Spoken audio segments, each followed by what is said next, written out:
Баткен облусунда үй шартында той өткөргөн 9 жаранга айып салынды. Өкмөттүн Баткен облусундагы ыйгарым укуктуу өкүлүнүн орун басарлары аппаратынын жетекчиси жана тийиштүү кызматкерлеринен түзүлгөн облустук комиссия район шаарларда бет кап режими жана санитардык талаптардын аткарылышы боюнча мекеме ишканаларга рейд жүргүзүүдө.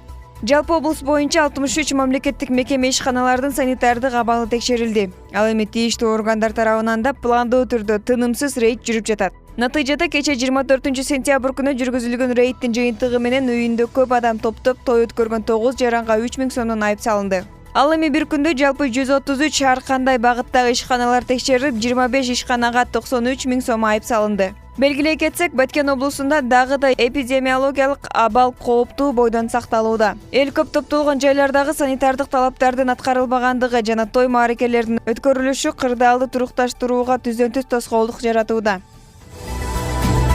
Нуризат Муратали кызы, Бекбол Бакыт уулу, Салам медиасы.